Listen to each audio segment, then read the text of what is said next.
From KUNC and the NPR network, this is In The NoCo. I'm Erin O'Toole.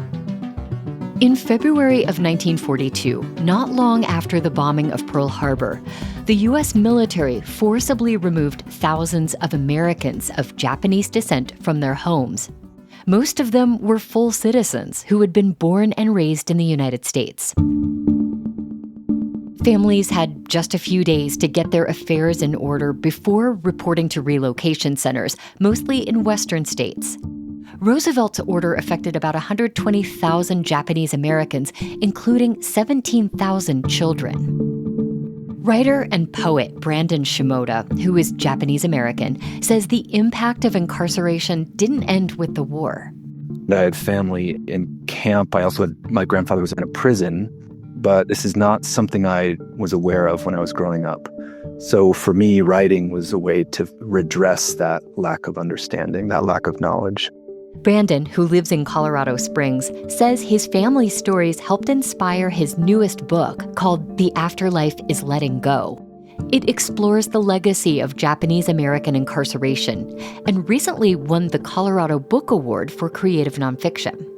Brandon spoke with me earlier this year. We're listening back to that conversation today in our first installment of the In The NoCo Holiday Book Club. It's our annual look back at some of the year's most fascinating titles by Colorado authors. Brandon told me that while the book is a work of nonfiction, he drew on his background as a poet as he was writing. My orientation is poetry. I identify as a poet. And so I think that everything I look at, everything I experience through that particular orientation, which partly means that I'm looking for things that are maybe more obscure, things that are hidden in the shadows or purposefully obscured by official narrative. Because this story has been told many, many, many times, and there's a particular reason why it's been told many, many, many times, largely because it's not really been listened to in the way that it needs to be listened to. But I'm fourth generation. I'm Yonsei, Japanese American. And so I feel like one of my privileges as somebody who exists a couple generations later is to confront it and experience and translate it in ways that maybe it hasn't been translated before. You know, the camps that we're talking about are commonly called internment camps, but you use the term concentration camps. Can you just briefly talk about why you use that term? Sure. Well, that's a word that was used by FDR.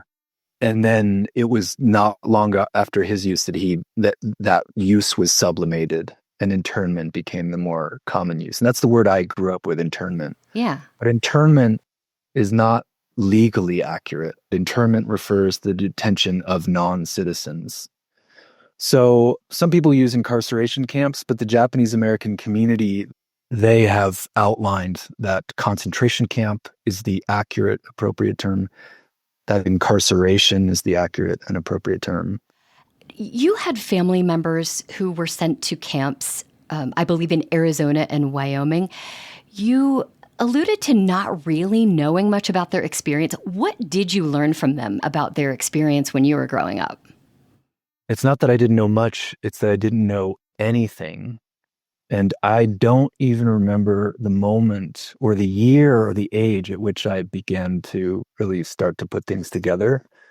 For example, I write in the book about how I was watching Karate Kid whenever that came out in the late 80s. Yeah. And there was a scene where one of the characters, his family is incarcerated in the Manzanar camp in California.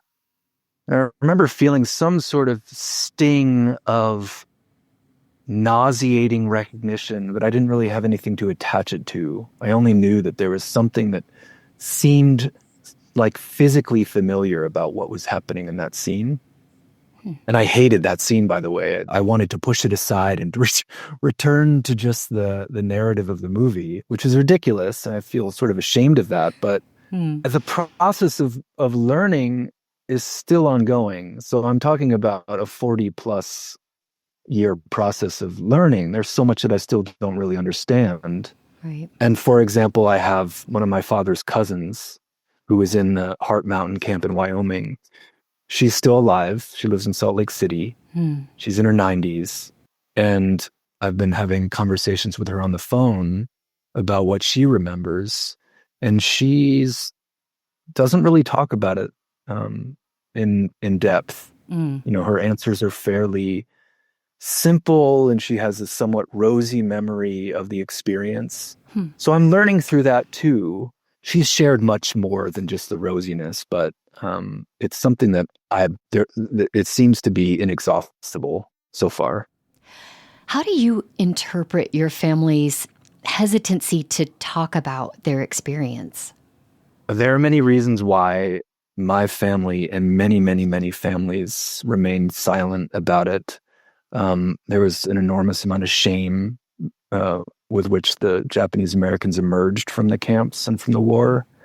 But also there was a real pressure, an enforced pressure for the Japanese American community to assimilate into white culture. And so one of the ways that they could do that was by not talking or talking so volubly about the violence that had been committed against them.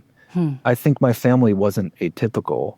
I think that my grandfather in particular, emerging from that experience, he wanted to build his career. And he wanted to be above reproach. And the way that he could do that in one way was by not talking too much about it. We are watching President Trump's administration gear up for massive immigration sweeps and talking about detaining the people they arrest. As someone who has studied camps, what is your reaction as these new policies unfold? Well, it is terrifying, and the impacts are immediate and they're very real. But it needs to be reiterated that this is a system. This is a structure that is handed from one president to the next. So, for example, many of the incarceration sites that are being used or that are being proposed to be used are sites that could have been closed by previous administrations. The Biden administration, Trump administration prior to that, Obama administration, they've all managed to keep these various sites open and available. Right. So Trump is maximizing on a situation that already existed. But this is the way that I believe the United States functions. It's sort of recursive violence against communities of color primarily. Every day brings us new information and new things to be terrified by. But I think it is important to be grounded in the historical reality of these things being constantly available, legislation and incarceration sites and so on, that any president at any moment could make use of. Poet and writer Brandon Shimoda's newest book is called The Afterlife is Letting Go. He spoke with me earlier this year. The book was awarded a Colorado Book Award for creative nonfiction this summer.